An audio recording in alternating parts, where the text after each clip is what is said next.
जबलपुर सांसद राकेश सिंह ने एक प्रेस वार्ता को संबोधित करते हुए कहा कि किसी भी शहर के विस्तार के साथ यह आवश्यक होता है उसके व्यवस्थित विकास की रचना करना, और यदि शहर के विस्तार के साथ विकास की व्यवस्थित रचना न की जाए तो शहर हमेशा अस्त व्यस्त रहता है, और इसीलिए कई शहर हमें काफ़ी बड़े होने के बाद भी अस्त व्यस्त दिखाई देते हैं।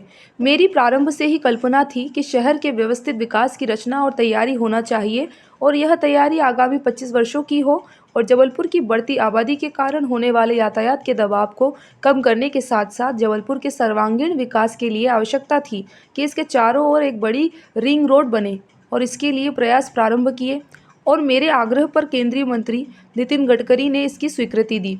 जबलपुर के विस्तार और फैलाव के समय हमें सोचना पड़ता था कि अब किस दिशा में शहर का विकास होगा, पर इस 112 किलोमीटर लंबी रिंग रोड की कल्पना के साकार होने के बाद हम विश्वास से कह सकते हैं कि अब शहर के चारों ओर व्यवस्थित विकास की असीम संभावनाएं होगी और शहर तेजी से आगे बढ़ेगा।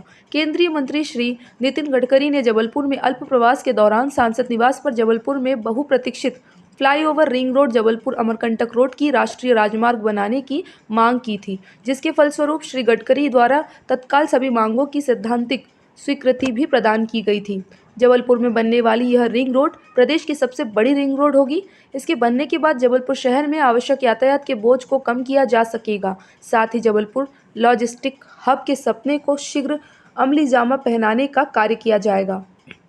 जबलपुर शहर अपने सभी दिशाओं में राष्ट्रीय राजमार्गों से घिरा हुआ है एवं 6 राष्ट्रीय राजमार्ग जबलपुर शहर में आकर मिलते हैं। प्रस्तावित 112 किलोमीटर लंबाई की बाहरी रिंग रोड इन सभी राष्ट्रीय राजमार्गों को इंटरकनेक्टिविटी प्रदान करते हुए जबलपुर शहर के अंदर भारी वाहनों के दबाव को कम करेगी एवं सड़क दुर्घटनाओं में भी कमी लाएगी। प्रस्तावित परियोजना लगभग 3000 करोड़ की लागत से निर्मित की जाएगी एवं परियोजना निर्माण के लिए लगभग 550 हेक्टेयर भूमि का अर्जन लगभग 250 करोड़ की लागत से किया जाएगा। उक्त प्रस्तावित रिंग रोड का निर्माण 4 लेन अनुसार किया जाएगा एवं सड़क सुरक्षा को ध्यान में रखते हुए प्रस्तावित रिंग रोड एक्सेस कंट्रोल पद्धति के आधार पर निर्मित की जाएगी। पत्रकार वार्ता में विधायक अशोक रोहाणी, अजय विश्नोई, सुशील तिवारी, इंदु, डॉक्टर जितेंद्र जामदार, आशीष दुबे, अखिलेश जैन, जीएस ठाकुर, संतोष बरकड़े, शरद जैन, अंचल सोनकर, पूर्व महापौर प्रभात साहू, सदानंद गोडबोले, स्वाति गोडबोले उपस्थित थे। विकास के लिए आवश्यक है कि उसका एक ऐसा ताना बाना तैयार किया जाए कि शहर फैलाव के बाद में अव्यवस्थित दिखाई ना दे, और उसमें सबसे महत्वपूर्ण भूमिका होती है अगर वहाँ कोई रिंग रोड बने। बहुत लंबे समय से ये कोशिश थी कि जबलपुर का एक व्यवस्थित विकास हो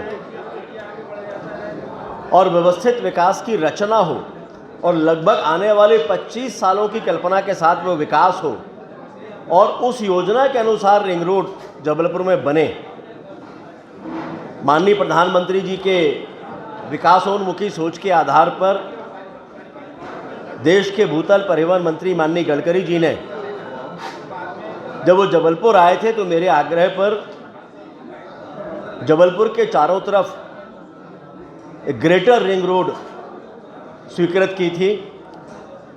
उसके साथ साथ मध्य प्रदेश का सबसे बड़ा फ्लाईओवर और जबलपुर से अमरकंटक होते हुए बिलासपुर नया नेशनल हाईवे ये भी स्वीकृत किया है।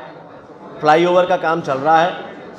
ये रिंग रोड भी मध्य प्रदेश की सबसे बड़ी रिंग रोड होगी, बल्कि देश की गिनी चुनी बड़ी रिंग रोड में से एक होगी। इसकी लंबाई लगभग 112 किलोमीटर है। ये 4 लेन होगी। 8 लेन तक इसको आगे बढ़ाया जा सकता है। क्लोज टोलिंग के आधार पर ये बनेगी। वे साइड एमिनिटीज़ इसमें होंगी। इसमें लगभग 6 नेशनल हाईवे मिलेंगे। जबलपुर एयरपोर्ट में जबलपुर के आसपास से आने वाला कोई भी व्यक्ति बगैर शहर में प्रवेश किए सीधे एयरपोर्ट तक पहुंच सकेगा, और इसमें उसके साथ साथ लॉजिस्टिक हब का भी प्रावधान है। तो कुल मिलाकर आने वाले 25 सालों में जबलपुर की आवश्यकताओं की पूर्ति ये रिंग रोड करेगी। जबलपुर से आशीष बाथरे की रिपोर्ट।